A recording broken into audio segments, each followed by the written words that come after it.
Si me permites, voy a contarte la historia de los adoradores de la muerte.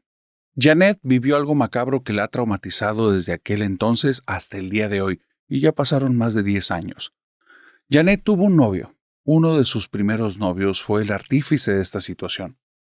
Resulta que ella y él se habían conocido en el trabajo. Tenían una bonita relación. Él no era el tipo más galán, pero ella tampoco se consideraba bonita. Tenía ciertos problemas de autoestima, Janet, causados por situaciones familiares, situaciones en la escuela y por sus primeros dos exnovios. Dos tipos que digamos que se empeñaron mucho en que Janet se sintiera muy poca cosa.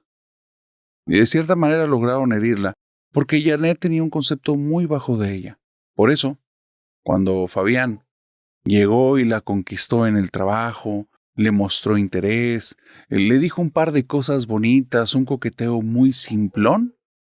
Para ella fue más que suficiente y estaba perdidamente, no enamorada, pero sí interesada. Fabián, como te digo, no era el tipo más guapo. Un sujeto alto, de piel morena, cabello chino, y su forma de ser era un poco extraña. Salvo por Janet, el resto de personas de trabajo mantenían su distancia con Fabián. Había algo ahí, una energía, una forma de ser que a los demás no les terminaba de convencer. Pero Janet, a partir de que Fabián mostró interés en ella, parecía que no lograba ver nada de esto. Era como si algo le impidiera ver cosas que eran muy obvias. Que las palabras que él utilizaba a veces eran palabras un poco agresivas. Que las maneras en las que se comportaba eran cosas habituales. No eran los estilos propios de cualquier persona con habilidad social media. Él era torpe, era raro. Pero bueno, al final hay una frase que dice, siempre hay un roto para un descosido, y de alguna manera ellos dos estaban encontrando y Janet estaba feliz, y parece que Fabián también. Rápidamente el tiempo avanzó. Y cuando cumplieron 2 meses en esta relación a la cual no le habían puesto a un nombre, Fabián le dijo, te tengo algo muy especial.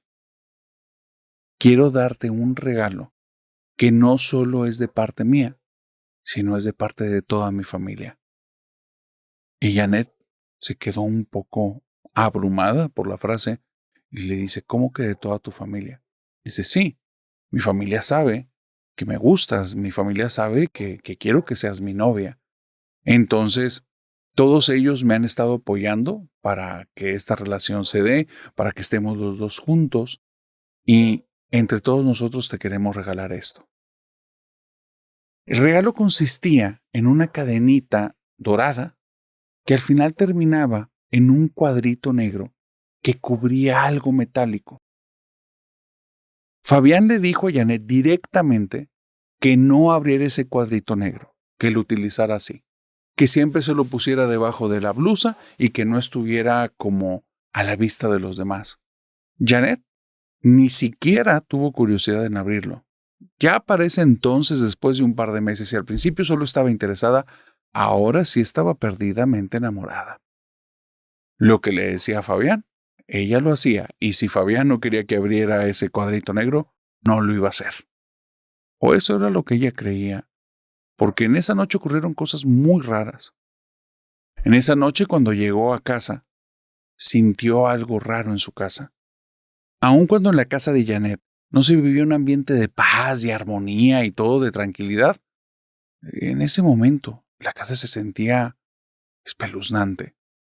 Se sentía como si alguien hubiera muerto y simplemente todos quisieran no hablar al respecto de ese tema. Era muy raro, nadie se dirigía las miradas, todos estaban en un silencio sepulcral. Era como si no se percibieran, muy raro, y el ambiente adentro de la casa desagradable. Janet está segura que en algún momento de la madrugada, cuando se fue a dormir, abrió los ojos y vio una sombra al lado de su cama. Está segura, pero al mismo tiempo estaba tan cansada, emociones de ese día, por la cadena, porque cumplían unos meses en esta relación, por lo que fuese, pero estaba tan cansada que abrió los ojos y no tuvo ni tiempo de asustarse cuando los volvió a cerrar y se quedó dormida. No quería contarle nada de esto a Fabián. No quería que él se hiciera ideas Ya de por sí ella no se consideraba bonita, entonces aparte de bonita, que estuviera loca, no sería un gran atractivo. Pero era muy raro, porque en ese segundo día Fabián le preguntó de manera directa, oye Janet, ¿cómo pasaste la noche? ¿Estuvo todo bien? ¿Todo normal? ¿O hay algo que me quieras contar? Janet me dice, era como si él supiera. ¿Y sabes algo, narrador? Después supe que él sí sabía. Porque toda esa semana pasaron cosas raras en casa. El ambiente extraño, mis papás y mi hermano mayor comportándose de una manera extraña también conmigo, como si no existiera. No me prestaban atención. Lo que más me llamaba la atención es que siempre había algún regaño en el momento en el que yo llegaba, por cualquier tontería, por la ropa que no está tan bien planchada, porque dejé algo fuera de su lugar en casa, porque no estoy ganando lo suficiente, no estoy dando para la familia, o cualquier tontería que se te ocurra. Que si llegué temprano, que si llegué tarde, lo que sea. Toda esa semana, ni una vez me habían atacado, y yo estaba impactada, pero no se sentía cómodo. Debí haberme sentido a gusto, pero no era así, porque sabía que había algo más. No sabía qué, pero sabía que había algo más ahí. Y esa sombra siguió apareciendo, en lo que en ese momento yo estaba segura que la vi, pero al mismo tiempo estaba segura que tal vez estaba soñando. Y eso hacía que no tuviera una certeza real y que no me asustara porque por alguna razón no me asustaba. Todos los días Fabián se comportó igual, preguntándome si había alguna novedad, cómo había pasado mi noche, si había algo que le quisiera decir, y empecé a sospechar que allí había gato encerrado. Él había hecho algo. Así es que, esa noche, por primera vez, lo que hice fue quitarme la cadena de él. La guardé en un closet. Me fui a dormir y me fui pensando en que, ¿por qué estaban pasando estas cosas en casa? Narrador, no puedo decir que eso que haya hecho fue un error, pero esa fue la noche más aterradora de mi vida. En medio de la madrugada, me despertaron unas manos frías. Cuando abrí los ojos, dos manos blancas, no sé si de hombre o de mujer, porque eran manos muy delgadas, con dedos muy alargados, me agarraron del brazo.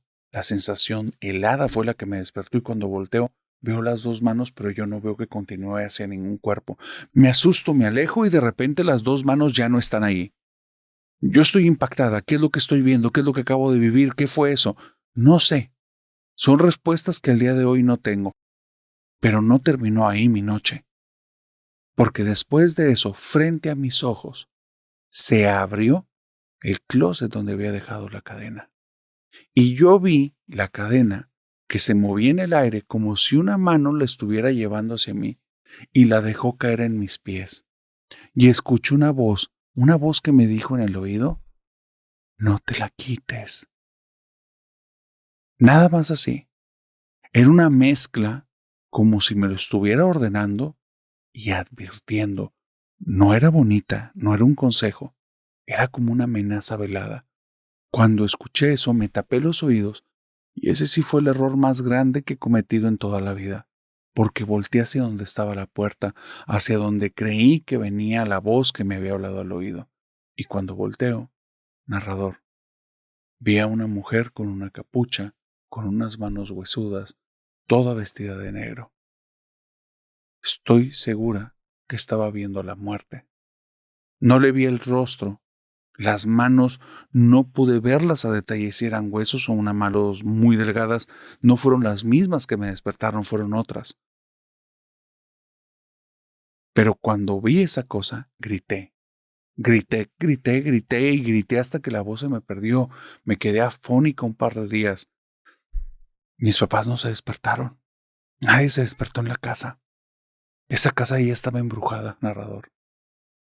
Cuando me levanté en la mañana, asustadísima porque apenas pude pegar pestañas un par de minutos durante la noche, o así lo sentí, lo primero que hice fue agarrar la cadena y romper esa mugre que tenía en medio para ver qué era el pedazo de metal que tenía escondido.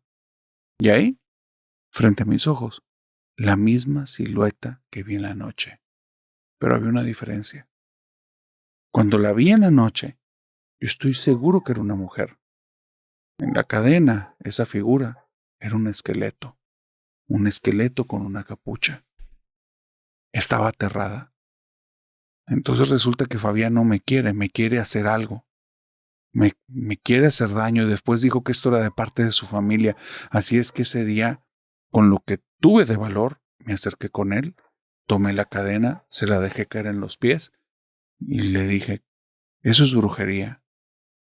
Y me dijo, sí, es brujería para que te proteja. Yo y mi familia adoramos a la muerte y le estamos pidiendo que te acompañe en tu lecho. ¿Ya pudiste verla? Y ahora te pregunto, ¿conoces a alguien que haya hablado con la muerte?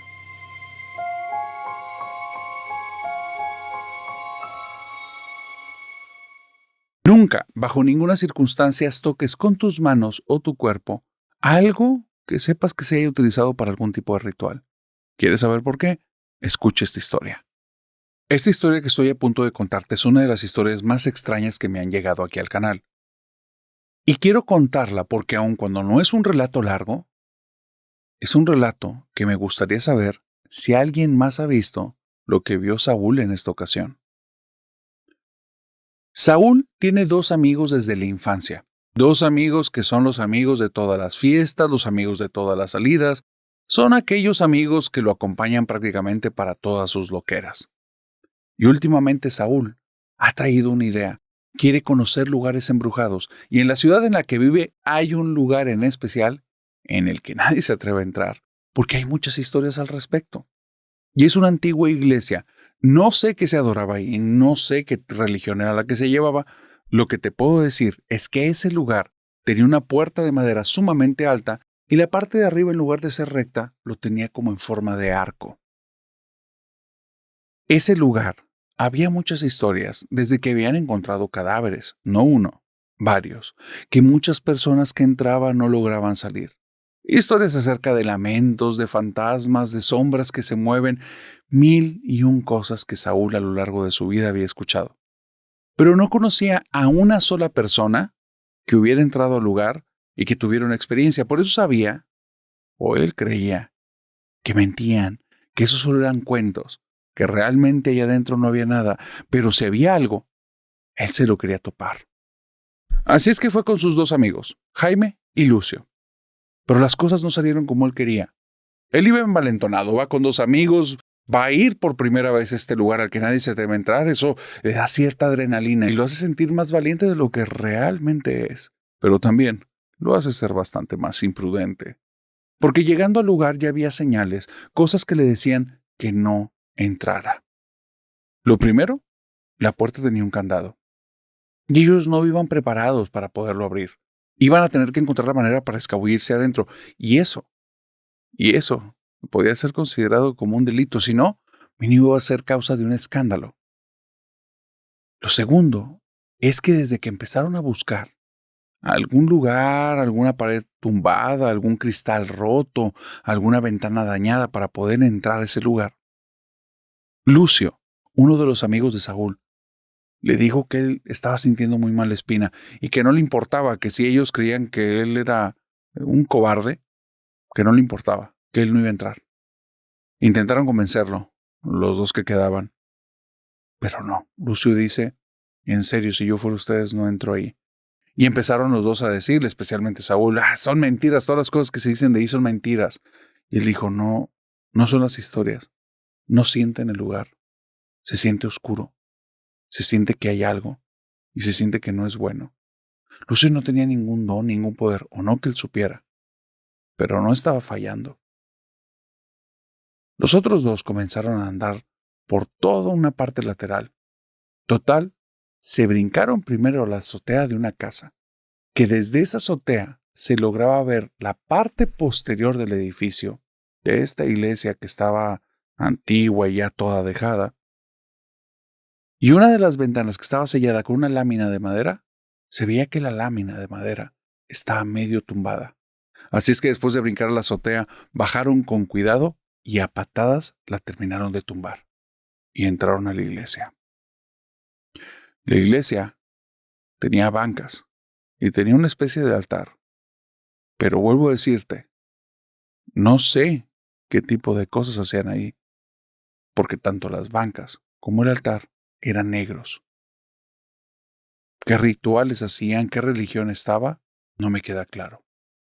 Ellos entraron por la parte posterior. Entraron desde una serie de pasillos que para ellos se veían muy enredados. Estaban con la adrenalina a tope y solo veían que un pasillo conectaba con otro y había varias puertas. No querían entrar en las puertas, no vaya a ser que hubiera personas, así es que intentaban ir de forma sigilosa avanzando. Cuando llegaron a la parte del recinto donde estaba el altar y las bancas, se quedaron boquiabiertos. Totalmente negras. Tanto bancas como ese altar. Y aparte ahí, sí se sentía algo. Había un aroma.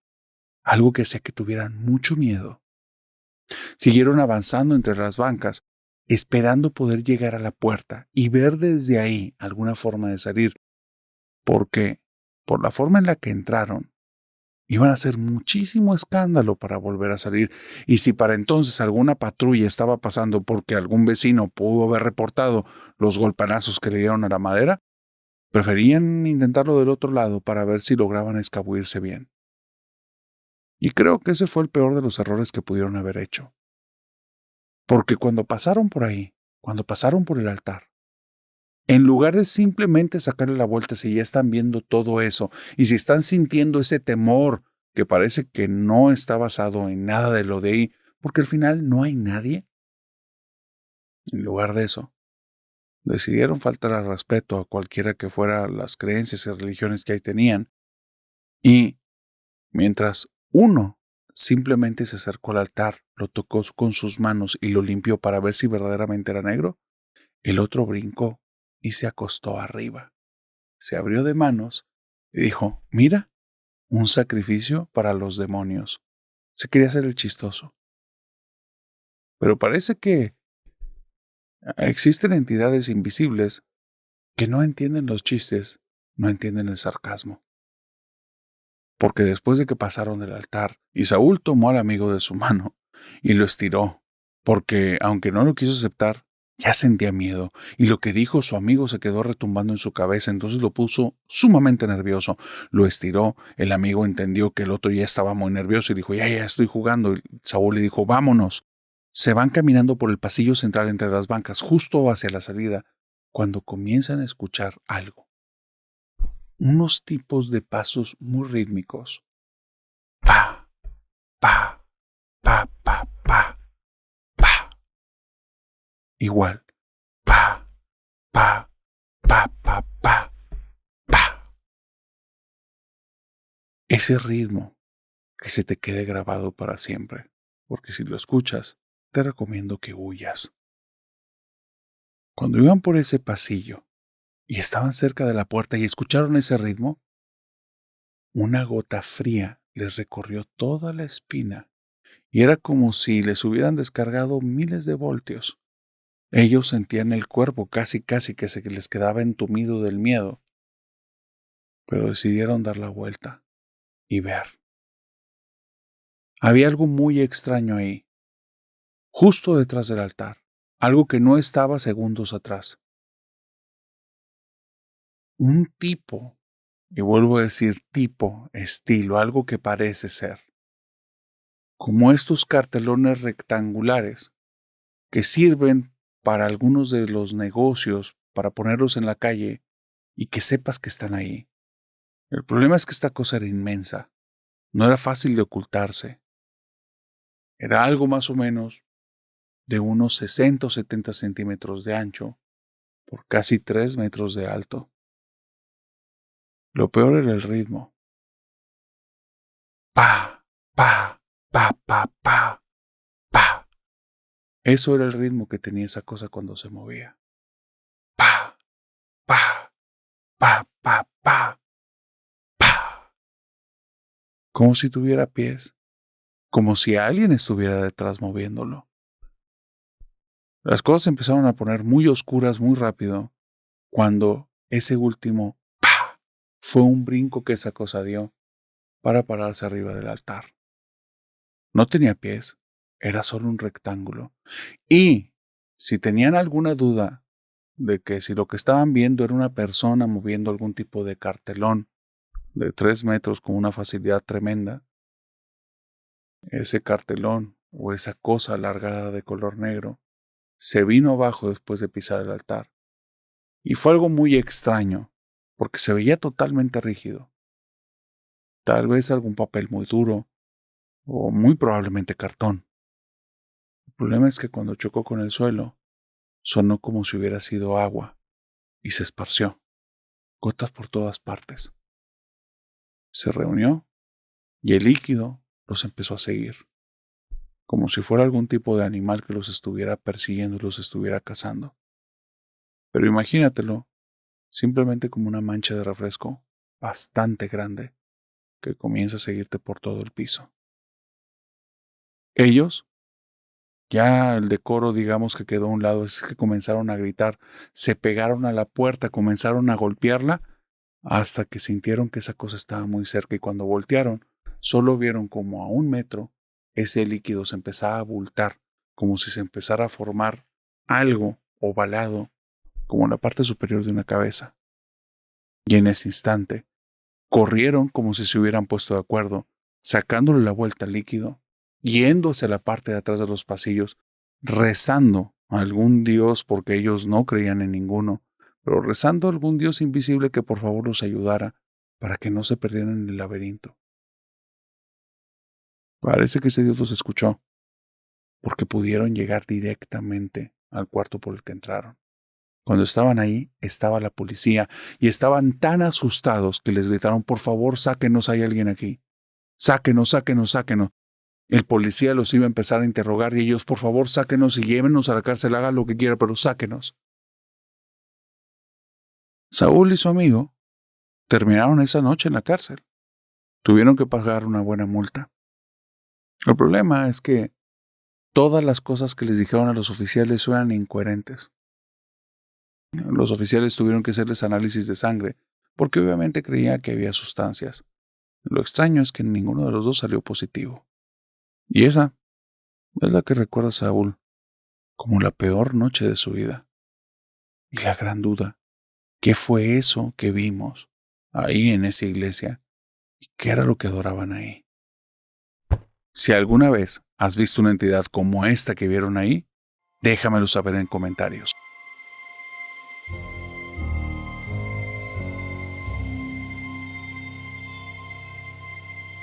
Antonio tiene miedo y evita los panteones. ¿Quieres saber por qué? Te recomiendo escuchar esta historia. Antonio tiene miedo y evita los cementerios. Cuando él era pequeño, tuvo un par de vivencias bastante extrañas que han hecho que al día de hoy tome sus reservas y evite estos lugares, estos camposantos. La familia de Antonio tenía una tradición y siempre, en 3 ocasiones del año, iban al cementerio a visitar a sus fieles difuntos. Familiares que tenían ahí, a veces tíos, en ocasiones a la abuela, al abuelo, porque la tradición trataba en el que se enfocaban en una sola persona. Cuando fueron en estos años, más o menos cuando Antonio tenía alrededor de unos 8 o 9 años, ocurrió lo que estoy a punto de decirte, algo bastante extraño. Resulta que Antonio, estando ahí, estando en el cementerio, llega un momento en el que está aburrido porque sus papás hacían como este diálogo con los familiares, llevando un poquito de plática, pero mucho en oración, y era una oración en silencio. Tradición muy personal, muy de su familia. Antonio estaba muy pequeño para soportar tiempos tan prolongados de meditación, de reflexión. Entonces, a sus 9 añitos, más o menos por esa edad, cuando estaba ahí con sus papás, en algún momento le ganó la desesperación y comenzó a caminar. Se topó con una tumba que le llamó mucho la atención. Era un pedacito enrejado en el que estaba todo cubierto de flores y al fondo se veía una lápida grande y cuadrada. La lápida estaba desgastada, aparte Antonio a sus 9 años no le prestaba mucha atención a la lectura, pero le maravillaba que en medio de todo ese lugar que tenía mucha tierra, que estaba todo con muchos colores grises por las lápidas. Ese espacio estaba lleno de flores y las flores estaban muy bonitas. Cuando él estaba ahí, se acercó a las flores, tocó una y entonces le habló una mujer que él no se había dado cuenta que estaba ahí. Y le dice, ¿te gustan? Y dice, sí, son muy bonitas. Y le dice, esta es la única tumba de todo el cementerio que tiene flores. Y entonces Antonio le preguntó, ¿y sabe por qué pasa eso? Y dice, no sé por qué pasa eso, pero yo creo que son personas que dejaron mucho amor para sus familiares. Antonio no entiende bien de lo que le está hablando, es apenas un niño, pero ve en el rostro de esta mujer, una mujer mayor, de cabello cano, regordeta, con una voz muy dulce, como que ve en ella a una persona en la que puede confiar, una persona que lo hace sentir a gusto. Como se siente a gusto, entonces prosigue hablando sin pensar mucho y le dice, ¿usted conocía a las personas que están aquí? Y ella le responde, sí, hace mucho tiempo los conocí. Entonces Antonio escucha por ahí la voz de su mamá, se despide y se va corriendo. A partir de esa ocasión, cuando iba al cementerio, ya no se desesperaba tanto. Iba pensando en que ahí tenía una amiga. Ese año fueron las 3 ocasiones. Esta fue la primera. En la segunda ocasión que fue, llegó al lugar de las flores. Cuando estaban ahí las flores, empezó a tocarlas y después de 5 o 10 minutos, vio a la mujer que estaba justo al lado de él y la volteó a ver y le dice, oiga, yo no le he preguntado, pero ¿usted cómo se llama? Y la señora le dice, me llamo Heréndira, ¿tú cómo te llamas? Y Antonio dice, me llamo Antonio. Y ella, tienes un nombre muy bonito. ¿Tú por qué viniste aquí? Y Antonio le dice, mis papás vienen aquí a visitar personas que quieren, que ya no están, pero yo no los conocí. ¿Y tú crees que tus papás hayan querido mucho a esas personas? Y Antonio le responde como con esta forma que tienen los niños en los que amarran las cosas muy rápido y le hace en un segundo la respuesta más bonita que le pudo haber dicho y le dice, sí, pero no creo que hayan querido tanto como usted quiere estas personas. Y la señora Heréndira le dice, ¿por qué dices eso, Antonio? Dice, por las flores. Este es el único lugar que tiene flores y usted me dijo que ha de ser porque las personas que quisieron a ellos los han de querer mucho. La señora se puso muy contenta, muy feliz, los ojos se le pusieron un poquito vidriosos. Antonio se volvió a concentrar en las flores porque él no conocía de flores, no sé qué flores había ahí, pero dice que eran de muchos colores, vio flores como en color azul, casi morado, unas flores violeta, unas amarillas, y él estaba fascinado, nunca había visto tantos colores. Cuando le habló su mamá, se olvidó de despedirse de doña Heréndira. Entonces se fue con su mamá y su mamá le dijo, oye, ¿dónde andabas? Van 3 veces que te hablo y no respondes. Perdón, mamá, es que estaba en la tumba con las flores. Cuando la mamá escuchó eso, lo abrazó y se lo llevó y le dijo, no vayas para allá, no vayas para allá. Y Antonio, ¿pero por qué? Y le dice Antonio, nada más no vayas. Cuando volvamos a venir, si quieres venir con nosotros, prométeme que no vas a ir a la tumba con flores. Y le dice, mamá, pero pues yo ya tengo una amiga ahí. Y me dice, ni me digas nada. Si quieres volver a venir, prométeme de una vez, no vas a volver a ir a la tumba con flores. Miren, y Antonio, lo que sea de cada quien, era muy inteligente, pero también era canijo. Así es que el pequeño Antonio le dijo, sí, mamá, está bien, pero no pensaba cumplir su promesa. En ningún momento. Solo era para que su mamá estuviera tranquila, pero la próxima vez que viniera, claro que iba a visitar a su amiga y claro que iba a estar ahí en la tumba con las flores. La tercera vez ese año es cuando pasó lo que Antonio hizo que se diera cuenta que él tiene algo extraño. Porque llegaron al cementerio, notó que su mamá estaba muy al pendiente de él. Y entonces, en la primera distracción, después de casi media hora de estar en el cementerio, cuando su mamá cerró los ojos para empezar a hacer algún tipo de oración, Él no lo dudó un segundo, agarró vuelo y salió corriendo. Y a mitad del camino gritó: mamá, ya sabes dónde encontrarme. Y su mamá comenzó a corretearlo y empezó a gritar de él: Antonio, te dije que no, me lo prometiste, me lo prometiste. Y dice: sí, pero ¿cómo me voy a ir sin despedirme de doña Heréndira? Y sigue corriendo el niño rumbo a la tumba de flores. Pero se perdió, no la encontró. Y le empezó a preguntar a su mamá: oye, mamá, ¿dónde está la tumba? ¿Dónde está doña Heréndira? ¿Dónde están las flores? Y dice: ¿quién es doña Heréndira? Mi amiga. Cada vez que he venido a la tumba de las flores, ella está ahí. Y entonces su mamá le dice: a ver, ¿por dónde era? Y empiezan a ubicar el terreno, están buscando el lugar. Y no está la tumba de las flores, no está por ninguna parte. De repente, llevan más de 20 minutos ahí. El papá ya está impaciente, les está diciendo que ya es hora de irse. Y viene un trabajador del cementerio.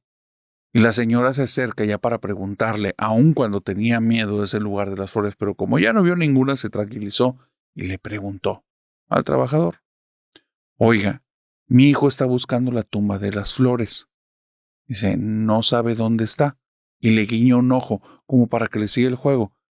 Y el del cementerio le dice: pues está enfrente de usted, señora. Y donde voltean, hay una reja, está un montón de tierra y está una lápida viejita. Y Antonio dice: no era así, es una con flores. Dice: no, es que vinieron unos tipos y estuvieron aquí abriendo tumbas y abrieron esta. Y después de que la abrieron, se marchitaron las flores. A eso hace como un mes y ya no se han vuelto a levantar. Cuando escuchó esto, Antonio se quedó impactado. Volteó hacia la tumba, vio que en efecto sí era la tumba que había estado antes, pero como ahora no tenía flores y era lo único que le prestaba atención, pues simple y sencillamente no la había reconocido. Se acerca a la reja, intenta recordar el lugar, lo está viendo ahí enfrente, y entonces escucha algo detrás de él que le pone la piel chinita para siempre. Dos cositas. La primera, el trabajador diciendo: todos creemos que doña Heréndira ya está descansando en paz. Eso le puso la piel chinita a Antonio. Y está a punto de decir: ¿cómo que doña Heréndira está descansando en paz? Está a punto de recalcar esas palabras y como voltear con la persona para decirle: ¿de qué me estás hablando? Cuando escuchó la voz de doña Heréndira en su oído, que le dijo: adiós, Antonio, y gracias. Desde ahí Antonio se quedó callado, porque se dio cuenta que hay algo en él, algo extraño, porque él puede percibir fantasmas. Desde ahí comenzó a tomar cierta distancia en los cementerios, porque para él los fantasmas que ve no son diferentes a una persona común y corriente. Los que se dan cuenta son los de alrededor, los que ven o los que vieron cuando era niño que estaba hablando solo ahí en la tumba, y los que vieron en los siguientes panteones que era un chico que parecía que estaba loco porque platicaba con el aire. Por eso al día de hoy toma sus reservas. No vaya a ser que esté hablando con un muerto. ¿Y tú? ¿Has hablado con un espíritu?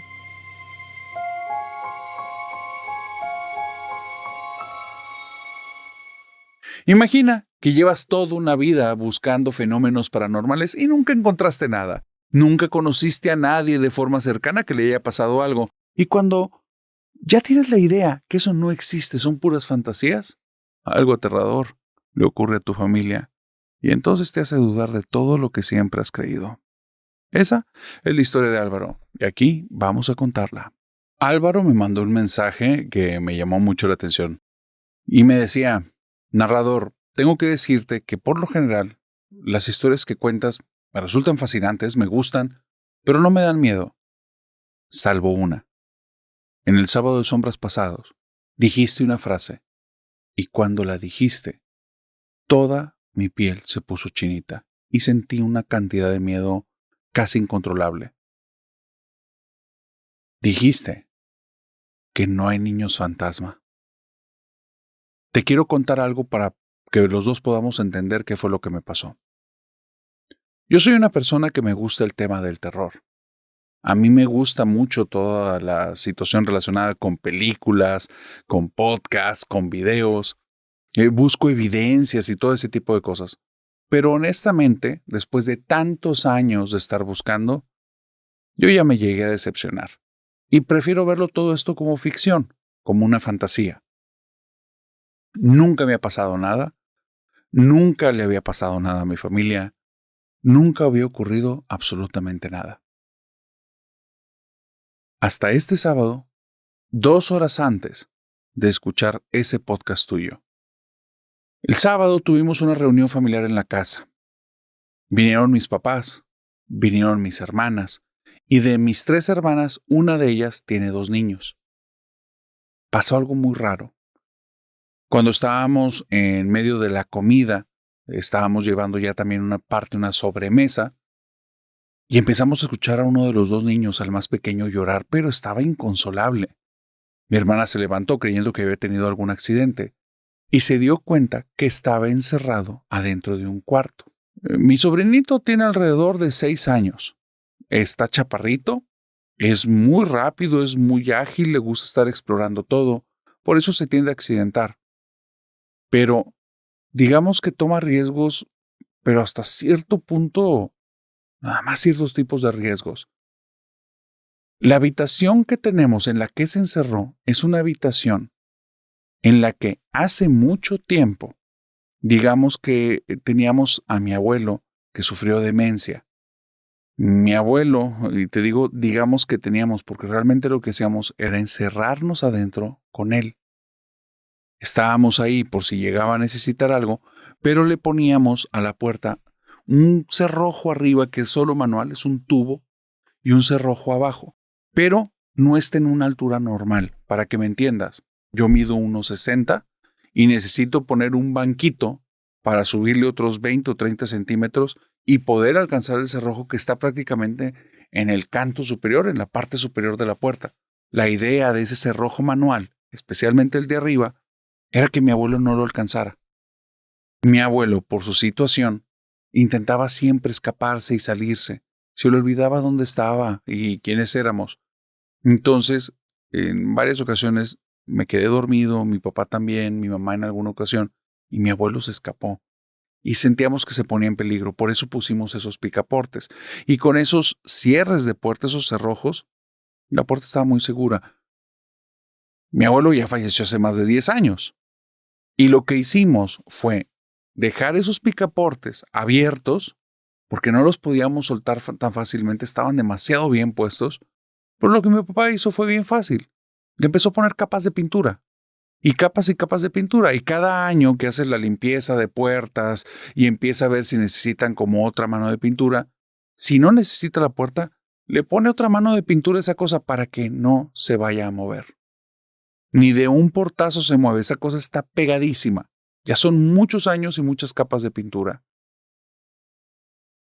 Narrador, este fin de semana para sacar a mi sobrino de ahí, tuvimos que romper la puerta. Literalmente romper la puerta. Cuando giramos la cerradura, empujamos y nos dimos cuenta que la puerta por el medio se empujaba, pero arriba y abajo no. Los picaportes estaban puestos. Comenzamos a dar patadas, comenzamos a dar golpes, le dejamos caer peso, se empezó a trozar y finalmente se dio. La destrozamos. Quedó inutilizable. No nos enfocamos para nada en la puerta. No nos preguntamos de qué manera se había cerrado. Y estábamos preocupados por mi sobrino, por su salud, que estuviera bien. Y entonces vimos y él estaba bien, pero estaba muy asustado. Cuando se tranquilizó empezó a hablar acerca de un niño. Narrador, cuando empezó a decir lo del niño, yo dije, está jugando. Hizo algún juego con su hermanito y ya. Hasta que me vino la pregunta a la mente. ¿Y cómo carajos cerró esos cerrojos que ni están a su altura, ni a ninguna silla ni mesa en ese cuarto? Él no pudo haber alcanzado ese lugar y están pegados. Me fui corriendo al cuarto y vi como si hubiera unas falanges pequeñas que lo agarraron porque había unas marcas alrededor de lo que sube y baja el cerrojo. La verdad es que no tenía ni idea, no me había puesto a pensar si era un niño o no era un niño. Pero en el momento en el que dijiste, el fantasma de los niños no existen, esos son cosas más oscuras que se hacen pasar por ellos, Entendí.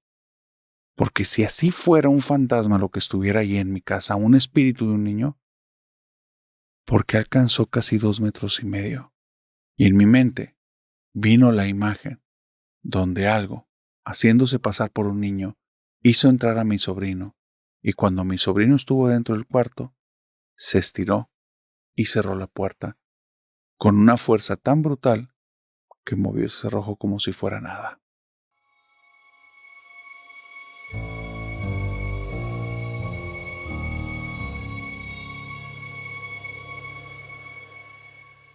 Quiero contarte un secreto de Hablemos de lo que no existe. Una de las razones por la que este canal creció tanto fue porque al momento de escuchar las historias, los que las escuchan decían, a mí también me pasó algo así, y entonces las compartían. Esta historia que estoy a punto de contarte es uno de esos casos. La semana pasada compartimos una historia y alguien acaba de revivir un trauma. El jueves de la semana pasada se estrenó el episodio 241. No te voy a contar una historia que conté ahí, pero necesito hacer mención de ella. Hay una historia que habla acerca de un templo oscuro, en el que ocurrió algo muy extraño y vieron un ser bastante extraño del cual yo no había escuchado antes. Te cuento eso para que escuches la historia y para aquellos que ya la escucharon saben a qué me refiero. Te lo digo por esto. Una persona que escuchó la historia se le puso la piel chinita y entonces se acordó de algo, un relato que ha estado en su familia, pero en su familia nuclear, desde hace unos 6 añitos. Eso te estoy contando porque fue algo que le contó su hija que vio cuando su niña tenía aproximadamente 4 años. Hoy tiene 10. En ese tiempo, lo que le contó su nena le dio muchos escalofríos. Pero ahora, al escuchar esta historia y ver que tal vez hay cosas así allá afuera y que no nada más fue una imaginación de su niña y de ella, eso le hizo sentir insegura. Pero permíteme, porque estoy a punto de contarte una de las historias más extrañas y escalofriantes que he terminado de contar en este canal. Esta niña vamos a ponerle de nombre Loreta. A sus 4 añitos, comenzó a dibujar todos los días lo mismo en sus libretas. Eso llamó la atención de su maestra en la escuela, que le mandó llamar a la mamá. Le mandó llamar porque en sus libretas dibujaba lo mismo. Una barda de madera, y se entendía perfectamente porque a veces eran bolitas así, cositas como curviaditas, a veces eran picos, a veces eran rayas. Y arriba de eso, una bola naranja, y la bola la ponía con una cara fea. Y lo dibujó y después abajo dibujaba una bola de color gris y lo ponía alrededor como rojo, como si fuera sangre. La maestra veía que esto lo repetía y les pedía dibujos como, oiga, vamos a dibujar la casa, y dibujaba eso. Oiga, vamos a dibujar a nuestra familia, y dibujaba eso. Le mandó a llamar a la mamá y le dice, a ver, no sé qué significa, no he querido hablar con tu niña, pero esto no es normal. La mamá de Loreta, como era una mamá que sí estaba verdaderamente involucrada con su educación, le llamó mucho la atención. Y en lugar de discutir con la maestra y ahí mismo querer indagar y saber, le dijo, espérame, déjame investigar. Y se me hace muy curioso y se me hace muy raro porque esa bola gris que pones está muy rara, las rayas rojas, porque así es como dibuja a Chamán. Así le pusimos a nuestro perro. Es un schnauzer, un perrito así chiquito de color gris y tiene barbas. La maestra dice, sí sé de qué estás hablando. Dice, pero nunca lo había dibujado con esas rayas rojas. Y esa bola naranja nunca la había estado dibujando. Qué raro. Y yo reviso sus tareas, yo hago las cosas con ella. Le dice, bueno, ¿tiene esta semana desde que está haciendo eso? Dice, sí, fíjate que esta semana yo he estado ocupado con cosas aparte, entonces no he estado con Loreta. Qué raro. Déjame ver, tal vez vio algo en la televisión. La mamá empieza acá en modo detective, se inicia el modo Sherlock Holmes, y desde que va en el carro con Loreta en la parte de atrás, comienza a sacarle plática, pero de una forma en la que no es tan invasiva, y le empieza a decir, oye Loretita, ¿a ti te gusta el básquetbol? Y Loretita le mueve la cabeza de lado a lado, diciéndole que no. Y le dice, ¿y te gustan las pelotas naranjas? Y donde le hace así y le dice naranja, Obviamente aquí está en un alto porque la señora es responsable y no está hablando ni moviendo mientras va manejando. Mientras está en el alto y le hace así, la pelota naranja, la niña abre los ojos y le mueve la cabeza muy rápido de lado a lado diciendo que no, como asustada. Y la señora descubre que ahí hay algo. Una pelota grande y naranja porque le da miedo. Cuando la mamá vio las reacciones que Loretta tuvo en el carro, sabía dónde tenía que picar. Y la señora es inteligente, conoce a su niña. Sabe cuál es su comida favorita y cuál es su postre favorito. ¿Para qué? Porque no hay mejor forma de hacer hablar a un testigo que dándole lo que le gusta y poniéndolo de buen humor. Así es que esa tarde la llevó a su hamburguesa favorita. La niña cuando llegó se le iluminaron los ojos y mamá, por favor, cómprame. No voy a decir productos específicos, pero probablemente sabes a cuál me refiero. Cierta caja de color rojo que trae ahí juguetes. Y la mamá, claro que se la compra, más le compro un postre que es el favorito de ella, que es cierto cajita que también le venden ahí. Y dice, pero esta te la vas a comer en la casa de postre. Y entonces cuando llega a la casa y la niña está muy contenta porque la mamá todavía la dejó darle 2 mordidas a la hamburguesa en el carro, le dice, a ver, Loretta, después de que acabes de comer, viene el postre, pero antes tenemos que platicar tú y yo. La señora ya tenía un rehén. Así es que Loretta se acaba la hamburguesa y le dice, dame mi postre. Y dice, aquí está, pero antes, y le saca el papelito. Cuéntame qué es esa pelota naranja. Y Loretta abre los ojos, se para y se va corriendo. Y le dice, Loretta, ¿qué pasa? No, mamá, eso es malo, no te quiero decir de eso, eso es malo. Y le dice, tu postre, quédatelo, mamá. Y se queda así Loretta y se queda así la mamá. Y dice, oye, a ver, esto sí está bien peligroso porque ella ama ese postre, le encanta. Si se lo diera todo el día, todas las veces se lo comería. La niña es la cosa que más le gusta. Y prefiere no comerlo a decirme qué es eso. A partir de ahí, ya sabía la mamá de Loretta que estábamos hablando aquí de una situación peculiar. Así es que empezó a taladrar poquito a poquito y le empezaba a decir cositas como, ay, hija, yo también cuando era niña y las cosas me daban miedo, tenía que después ser fuerte y le decía a mi mamá. Y después se ponía a leerle cuentos que terminaba con, mira, ella es una niña fuerte porque habla con sus papás. Y ella es una niña valiente y las niñas valientes le dan sus postres y cosas así, que era como para poco a poco ir lavando la mente a Loretta. Pero para el beneficio de Loretita. Después de 3 o 4 días, Loretta le dice, mamá, es que eso es malo y no le gusta que hable de él. Dice, ¿de qué estás hablando? La mamá se le prendió una alarma. Si tú eres papá, se te debe haber prendido la alarma. Porque difícilmente pensarías en algo paranormal. Estarías pensando en alguien que está teniendo contacto con ella y tal vez se pinta la cara de naranja. Entonces le dice, es alguien.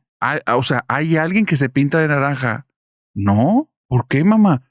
Se pinta a alguien la cara de naranja y se asoma por la barda del patio. No, mamá, no. Entonces, ¿qué es esto? Es malo, mamá, no le gusta que hable de él, no quiero hablar de él. ¿Pero qué es? ¿Es una persona? No. Y después, Loretta, te está hablando porque dices que es malo. Es malo porque se come los perros. ¿Cómo que se come los perros? Se come los perros. El vecino ya no tiene perros, se lo comió. Dandy ya no está. Me da miedo que se coma Chamán. Y dice, ¿de qué estás hablando? Dice, se asoma, mamá, se asoma por la barda, es malo, se come a los perros. Dice, ¿cuándo se asoma por la barda? En las tardes, cuando se pone el sol, cuando está de noche, ahí se asoma. Justo cuando se pone de noche, no después, no antes. Se pone de noche, esa cosa se asoma y está buscando perros. Yo no quiero que se coma Chamán, pero me da mucho miedo y si no lo sacamos del patio, se va a comer a Chamán. Y la señora ya no entendió. ¿Qué es eso? O sea, ¿de qué está hablando? ¿Es imaginación de la niña? ¿Viste alguna película? Le pregunta, no, mamá, no es una película, es una cosa mala, pero ya no quiero hablar de él. Mete a Chamán a la casa, no quiero que se coma Chamán. Está muy rara la situación. La señora no le queda más que sentarse, abrir la puerta del patio, se sienta al lado de Loretta y le dice, a ver, hijita, vamos a esperarnos a que oscurezca y me dices dónde está esa cosa. No, mamá, por ahí no se ve por el vidrio de la sala. Pero pues si vemos la misma parte. Sí, mamá, pero por aquí no se ve por el vidrio. Y le dice, mira, espérate que empiece a anochecer, quédate aquí. Y entonces, cuando empieza a ponerse el cielo oscuro, le dice, mira, ¿verdad que no hay nada? Sí, vente al vidrio. Y cuando la mamá se asoma por el vidrio de la sala, se queda helada. Arriba de la barda hay un tipo de bola de color naranja, que esta bola de color naranja es lisa completamente, no es una pelota, es algo bastante más grande. Imagínate un rostro, pero sin rostro, una cabeza, pero sin cara. Y esa cosa está ahí y empieza a deslizarse por la barda. Cuando llega al patio, Chamán se empieza a hacer para atrás, ni siquiera ladra, no quiere que lo vea.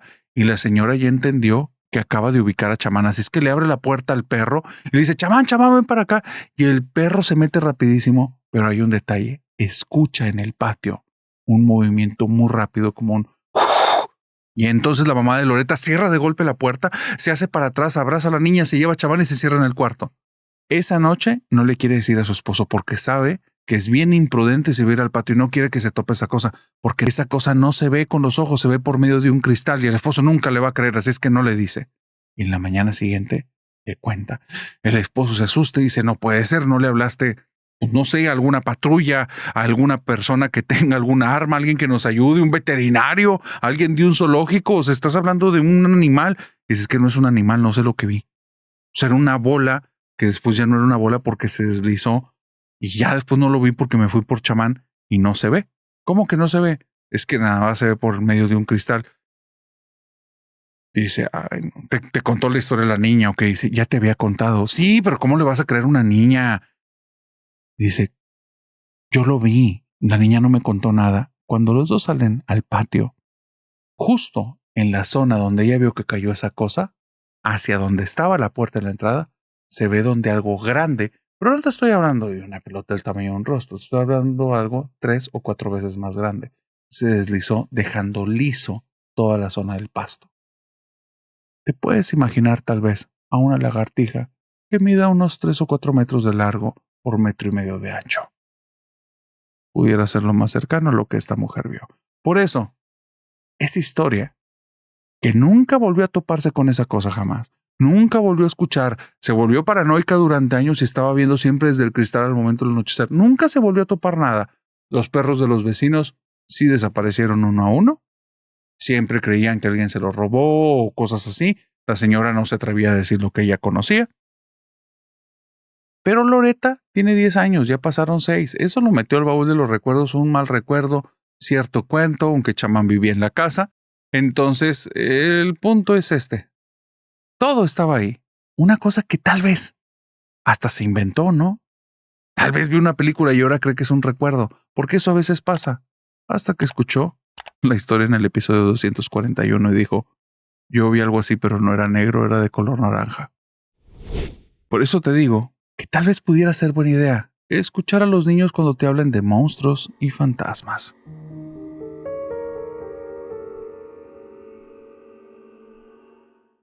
Marcelo me mandó una historia y me dice, narrador, la muerte me está siguiendo. Y esto es lo que le pasó. Marcelo no escuchó una de las recomendaciones que decimos en este canal y lamentablemente al día de hoy siente que lo persiguen las consecuencias, literalmente. Él se reunió con unos amigos hace apenas 3 semanas y desde entonces su vida no es la misma. Al día de hoy, digamos que está todo el tiempo ansioso, inquieto, incómodo, aterrado. Marcelo se reunió con estos amigos no nada más para un día normal y una reunión como cualquier otra, no. Se reunió con una actividad específica que se habían puesto de acuerdo que lo iban a hacer ese día, jugar a la Ouija. Algo dentro de él le decía que no lo hiciera. Había varias voces de personas que reconocía perfectamente. La voz de su mamá, la primera vez que le dijo, mamá, yo quiero jugar Ouija y era muy pequeño. Su mamá le dijo, no juegues eso no es un juego. Amigos del grupo de la iglesia en el que él estaba que le decían, estás loco, que eso es del diablo. Personas que no conocen, que es verdad, no saben del tema, solo han escuchado. Marcelo lamentablemente le va a tocar vivirlo en carne propia, porque después de estas voces que le estaban diciendo hasta se fastidió y dijo, yo no voy a ser un cobarde, yo claro que voy a jugar. Marcelo tiene 19 años Y el día de hoy tiene que dormir con la luz prendida, algo que nunca le había pasado, y te voy a contar por qué. Se juntan estos amigos, se juntan con Marcelo, traen la ouija. No es una ouija especial, no es una ouija que prepararon grandes maestros, ni que la hicieron, ni que la curaron, ni que viene hecha de estos restos que los que saben del tema saben perfectamente a qué me refiero. No. Tiene una marca. Esa marca es una marca que hace muchos tipos de juegos y es bastante comercial, digamos. La consiguieron por medio de esta empresa gigante de paquetería que te manda directo a tu domicilio, que el día de hoy es un monstruo a nivel mundial. Sabes de qué te estoy hablando. Entonces, ahí pusieron la palabra Ouija y entonces la compraron. La más barata, la más chafa. Cuando lo empiezan a organizar todo, poner el tablero, poner la planchette, leer las instrucciones, porque todavía era un grupito como de chicos medios geeks que les gustaba hacer las cosas bien y si iban a jugar lo iban a hacer bien. Pues uno de ellos, digamos más geeks que el resto, y no te estoy hablando de Marcelo, leyó un poco más y se trajo un par de hojas en su celular que eran hojas con invocaciones, porque había que hacerlo especial. Si es chafa y estas cosas no sirven, mínimo demos un ambiente fuerte. No sabían que estaban jugando con fuego. La situación es que ponen todas las manos en el planchet. El chico que traía en su celular las invocaciones se había aprendido 2. Las dijo al azar. ¿Para qué eran y cómo? No importa. Estaban en otro idioma. Solo hizo como si los pudiera pronunciar bien y generó la atmósfera que él quería. Todos le siguieron el juego, repitieron lo que él dijo y entonces empezaron a mover los dedos. Moverlos, sabían que uno de ellos era el que estaba moviendo la ouija. Entonces, Marcelo llegó un momento en el que se sintió incómodo. ¡Qué idiota! O sea, ¿para qué estoy jugando esto? Ni sirve de nada. Son puras tonterías. Aparte, estos chavos nada más están haciendo pura mensada porque lo que quieren es llamar la atención. ¿Por qué me presté a esto? Este es un juego como para tontos. Dice, ya no quiero jugar. Le dice, no te vayas a parar, acuérdate que no puedes romper el círculo. Y Marcelo dice, ay, este juego es de tontos. Se para, y donde se para y separa las manos del planchet, hay una Alexa muy cerquita y comienza a sonar. Y hay una canción que Marcelo no conoce porque no le tocó, pero probablemente tú sí. Y empieza a decir Calaveras y Diablitos. Una canción muy conocida, un ritmo precioso, muy rítmica, muy bonita. Pero donde escuchó Calaveras y Diablitos, la piel se le puso chinita, volteó con sus amigos para ver quién le estaba haciendo la broma y se quedó sorprendido cuando todos estaban con los ojos pelones viendo para allá y le dijeron, te dijimos que no rompieras el círculo. Cuando llega a la casa, Marcelo, porque de ahí ni siquiera se despidió, se sale de la casa, llega a su auto, conduce rumbo a su casa, es un auto prestado, no es de él, pero sus papás confían, aparte está muy cerquita. Pero cuando llega a la casa, ve la casa totalmente apagada y se acuerda. Le prestaron el auto porque se iban a ir a cenar en el auto de tu mamá. No ocupaban ese. En la casa no hay nadie. Y Marcelo está como, ¡ay! Marcelo se empieza a hablar a sí mismo. No seas cobarde. Ya jugaste, tú sabes que te hicieron una broma. Nunca funcionó lo que estaban haciendo ahí. Lo que dijiste ni sentido tenía. En la mente traías otras palabras porque no querías hacerle caso a lo que estabas diciendo. Y cuando abre la puerta y la cierra, se prende Alexa. Y ahora empieza a tocar una canción que dice simplemente, no temas a la parca. Y donde él empieza a escuchar eso porque la canción está en inglés, esa sí la reconoce, se ha hecho popular por algunos sketches que están por ahí en internet, y donde le escucha el sketch es de risa, su cara es de absoluto terror. Se sale de la casa, se sienta afuera, y la Alexa se apaga al instante. Él no tiene en su celular esos, digamos, playlists. Ahí no se ha tocado nada, y no hay nadie cerca de la casa.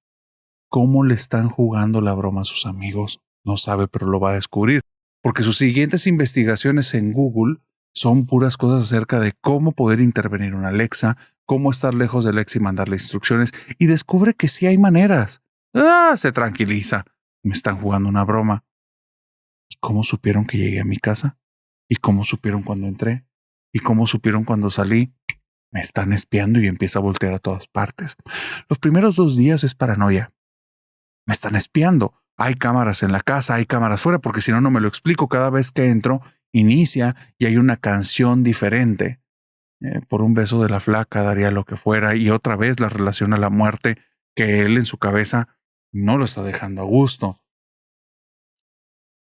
Cuando se levanta en la mañana y va al baño y pasa cerca de la Alexa, entonces le empieza a cantar la canción del Negro Llorona, y en su cabeza le recuerda muchas imágenes relacionadas con el Día de Muertos. Y él ya no está cómodo. Ya no está cómodo, algo está pasando ahí. Marcelo habló con sus amigos. Sus amigos, todos desde ese día han estado percibiendo cosas raras. Están raros. No se quieren juntar ya. No se quieren juntar con él. Porque cuando han hablado de Marcelo, algo pasa en sus celulares. Las pantallas se apagan. Inician videos extraños donde han escuchado voces de Anneliese Michel en medio de un exorcismo. Y cosas que ellos no consumían. Ya no quieren saber de Marcelo. No quieren estar cerca de él. Es el apestado, porque cuando no hablan de él y se alejan, las cosas están tranquilas. Cuando lo mencionan y se acercan, las cosas se ponen raras. Marcelo, al día de hoy, 3 semanas después, no anda bien. Siente que la muerte lo está siguiendo. ¿Qué harías si tu Alexa se alía a una entidad oscura y te empiezan a pasar cosas así?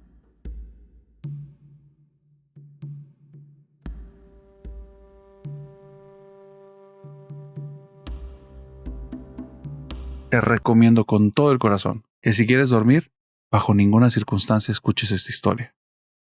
Te voy a contar una de las historias más descabelladas que me han contado al canal, pero también una de las más macabras y escalofriantes. Esto, por lo que me cuenta, le sucedió a Diego hace cerca de unos 8 o 9 años. Diego, digamos que estaba viviendo una faceta de su vida en la que no se entendía, no encontraba un propósito. Eso lo llevó a buscar como diferentes cosas que lo ayudaran como a entenderse. Te estoy hablando desde consumir cosas, desde acercarse a ciertos tipos de personas.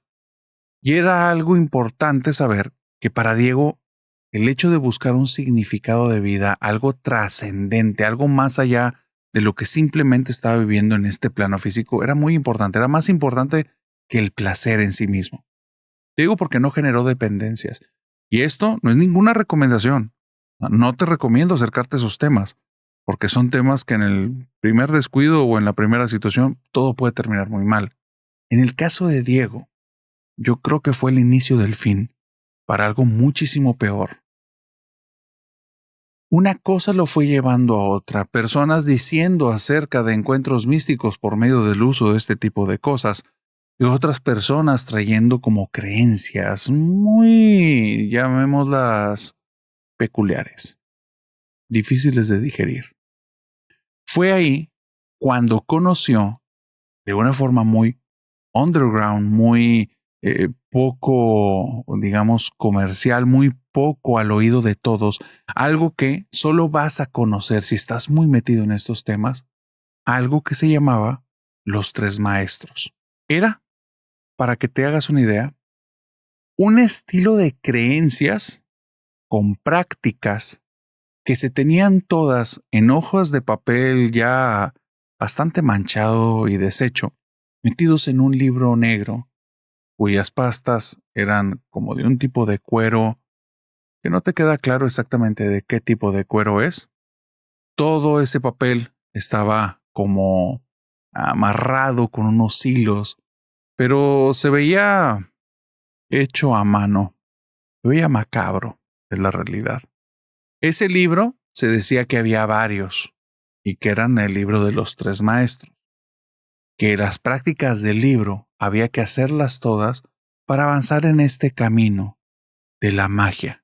No sé exactamente cuál era el contenido del libro, ni te sé decir todas las prácticas. Te voy a contar una de las cosas que me dijo Diego, que se me hace que ya de por sí es peligroso más allá de lo mágico.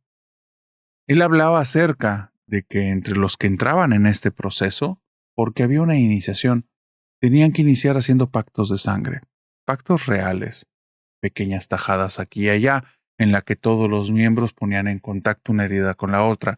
De entrada eso es algo sumamente peligroso a nivel de salud. Y aquí lo hacían una y otra vez. Lo peor, con lo que se provocaban las heridas, era algo que no estaba limpio. Era algo que después de utilizarse se decía que ahora que esa sangre lo recubra y que las almas de todos y las energías de todos se pasen entre el gremio. Nunca se limpiaba. Diego está perdido y es tan importante su búsqueda de encontrarse a sí mismo que cosas tan obvias no las está considerando. Cosas que te están hablando en qué tipo de mundo te estás metiendo, en un mundo que transgrede cosas obvias que van a ir en contra de tu salud, pero más allá de querer aleccionarte es porque quiero advertirte que cuando estés en este tipo de caminos, si no tienes los ojos bien abiertos y los pies bien puestos en la tierra, te puede ir como a Diego o peor.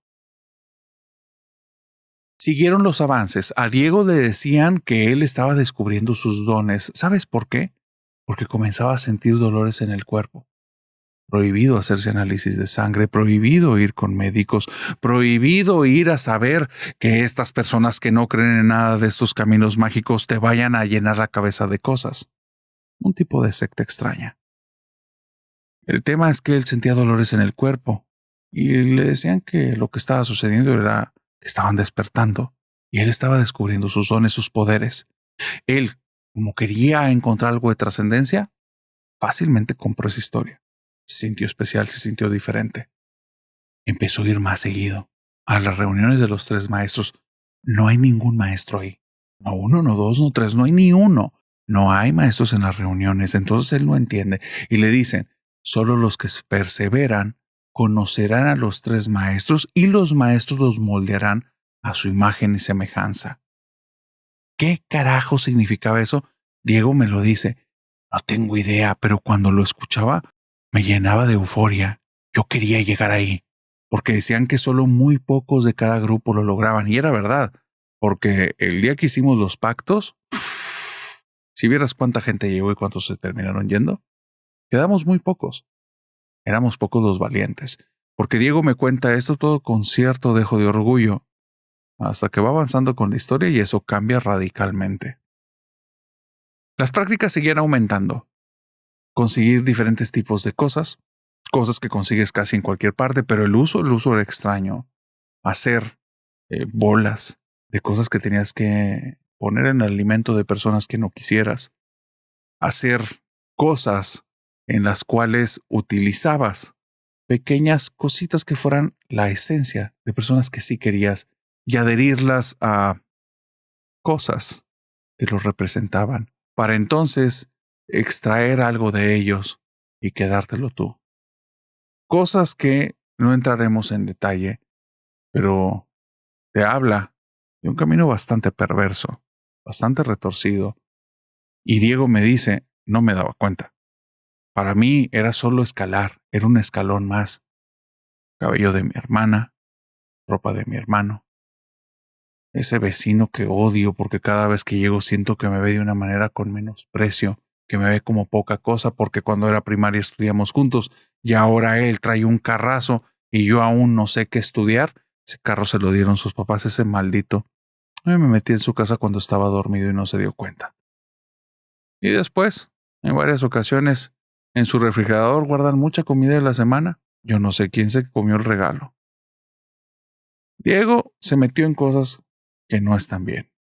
Y aunque él lo dice con orgullo, porque cierta parte de él sigue ahí y parece que no se puede zafar, lo que vive es un infierno. Porque siguió avanzando, siguió entregando, siguió haciendo cosas que dañaban a su familia a sus espaldas. Y de repente al pasar al lado de alguien y me rasguñaste, ¿de qué hablas? Y guardar eso en una pequeña aguja y llevárselo para entonces hacer algo con eso más adelante. Vendió todo. Y se dio cuenta que buscando lo que más le importaba, entregó todo. Se quedó en nada. Estando ahí, solo quedaban 5 en el grupo. La persona que los inició, 5 de los casi 50 personas que iniciaron. Y entonces dijeron, ahora estamos a punto de llegar a la fase final. Están dispuestos a entregarse en cuerpo y alma y a darse a la nada para que los maestros los moldeen a su imagen y semejanza. Y Diego estaba más que preparado. De hecho, él se sentía orgulloso, así es que volteaba a ver a los otros 2 compañeros que sabía que no se iban a atrever. De los 5, uno se echó para atrás, quedaron 4, y la persona que los guiaba. Un día quedaron en una fecha, un lugar, en la madrugada. Una iglesia que por cuestiones de mantenimiento la tenían cerrada para remodelación. Ahí iban a hacer un rito bastante sacrílego. Pero hay un detalle, hay un problema. Diego, dentro de sus muchos ritos, rituales y diferentes cosas que ha hecho, ha cambiado mucho su forma de ser. Es bastante oscuro. Él estuvo brincando en muchas cosas, entonces en algún momento era el hippie de la familia que andaba siempre como contento y feliz, que andaba hablando acerca de esas experiencias extrasensoriales, conectar con el universo. No, de un año para acá era otro sujeto. Macabro, malévolo, mal encarado, molesto. Una persona que te acercabas y te despedía una energía tan negativa que preferías alejarte al instante. No te necesitaba decir nada ni verlo. Tu familia ya se daba cuenta. Coincidieron las cosas para su bien.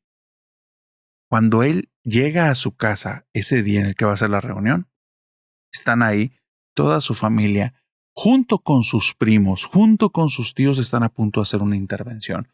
Justo en la mesa del comedor arriba, ese libro de los 3 maestros que ahora a él le tocaba ser el guardián porque había sido el más destacado de todo este grupo de maleantes enmascarados, y otros artilugios ahí bastante extraños, entre ellos un cráneo, que se veía que no era de mentiras. Entonces, la familia habló, siéntate. Él cuando vio eso, salió disparado de la casa. Ahí se acabó la valentía. No hay manera de explicar eso y salir bien parado. En la cabeza se le revolucionaba con excusas. Hermano, ¿ya viste lo que está arriba de la mesa? Las personas no son tontas. Dejaste claro de qué se trata lo que has estado haciendo el último año y no es bueno. Y probablemente de ahí hay varias cosas ilegales. Salió corriendo, como te digo, y mientras iba corriendo iba pensando qué hacer. Se puso muy nervioso, ya no tenía casa. Eso sí nunca lo había pensado, porque todo este descubrimiento interior y ese encuentro de caminos y descubrir bla, bla, bla era patrocinado por alguien y ahí se había acabado el mecenas. La vida de Diego, sin darse cuenta, se había ido al traste. Y eso hizo que tuviera mucha suerte ese día.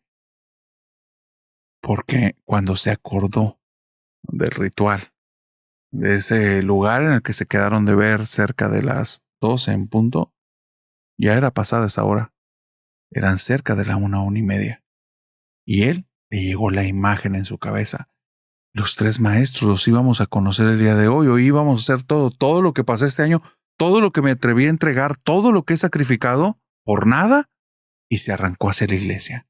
De alguna u otra manera me van a tener que aceptar. De una u otra forma voy a formar parte. Yo eventualmente voy a ser uno de los 3 maestros. Y esto es lo que hace que al día de hoy, Diego, 1, esta historia no la cuente abiertamente. Es obvio que no se llama así.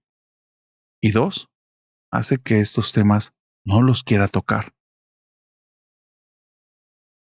Cuando llega a la iglesia, todo está en un silencio absoluto. Se acerca a las puertas principales y no hay ruido alguno. Finalmente, comienza a pensar, lógica deductiva. Si ellos entraron, yo también, ¿por dónde entraron? Y empieza a buscar a los alrededores y encuentra uno de los ventanales que está abierto. Se acerca a los ventanales, se asoma y ve que hay un reflejo como de llamas y se ven sombras que están reflejadas, lo que le dice que en uno de los lugares al lado del altar, probablemente en un salón, ahí es donde están ellos y de ahí están proyectando las sombras. Sabe que no se van a dar cuenta que está ahí, no lleva sus ropas ceremoniales, no está preparado para la ocasión, no trae el libro de los 3 maestros. Pero va a entrar. Este año no pasó en balde. Se mete por la ventana, va caminando y conforme va avanzando está pensando en cómo se va a excusar. ¿De qué manera los va a obligar a que lo acepten? ¿De qué manera va a hacerlos entrar en razón? Esa palabra es mágica porque lo que ve rompe toda razón. Las sombras frente a él son de 3 sujetos, 3 sombras grandes, sombras que él no sabe si corresponden o no a los 3 maestros o a alguien más, pero ve como esas sombras hacen un movimiento muy estilizado. Se llevan como si fueran 3 cosas programadas para actuar exactamente al mismo tiempo. Al mismo instante, los 3 las manos al cuerpo, hacen esto y se ve que se abre un tipo de ropa, se cae la ropa al piso y se ve donde ellos estiran las manos al mismo tiempo y su cuerpo se empieza a deformar. La cabeza se empieza a mover, el cuerpo se empieza a alargar, el cuerpo se empieza a moverse y se escuchan crujidos de huesos. Se escucha un grito y se ven donde los 3 al instante brincan como si fueran bestias cazando algo. Comienza a escuchar gritos en el lugar. Él siente que el corazón le está latiendo a 1000 por hora. No entiende qué carajos es lo que está viendo. Gritos por todas partes y ve que en la entrada el tipo que fue el que los guió está parado ahí inmutable. Que los hagan a su imagen y semejanza. ¿Quieren ser parte de la nada? Y parece que ahora esas palabras tenían sentido. Ser parte de los 3 maestros, literalmente. Está mudo. Siente que el corazón se escucha en el lugar porque le retumba el sonido en sus orejas. Empieza a caminar tan lento que no lo escuchen.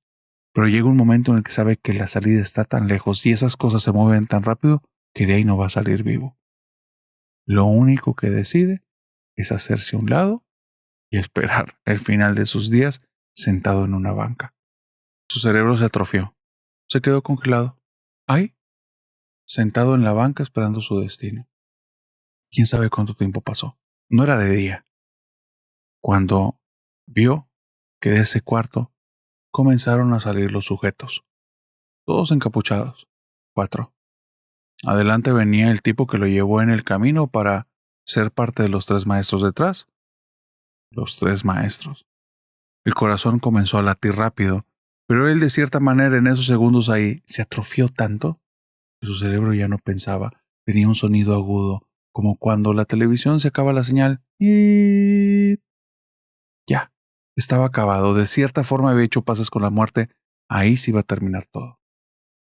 Cuando este sujeto se acercó, se da la media vuelta. Estaba consciente que él estaba ahí.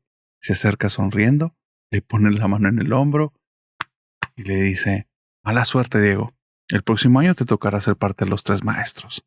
Se da la media vuelta, va caminando, se sube por la ventana y los otros 3 hacen lo mismo. Aquí hay una situación. Diego recuerda que cuando intentó ver el rostro de esos 3, es como haber visto a la nada, como un cielo sin estrellas.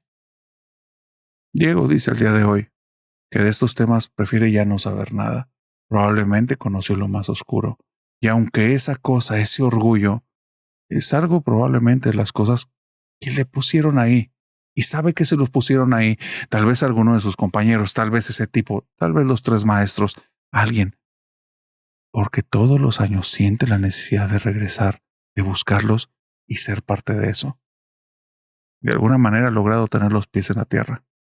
De alguna manera ha logrado intentar que su mente sea cabal y no volverse loco, porque se acuerda de esos gritos, se acuerda de esos huesos crujientes, se acuerda de esas sombras deformándose, y dentro de él su voz grita pidiendo auxilio, y eso es lo único que al día de hoy le impide presentarse y volver a empezar su proceso en este camino para ser parte de los 3 maestros. ¿Y tú habías escuchado del camino de los 3 maestros?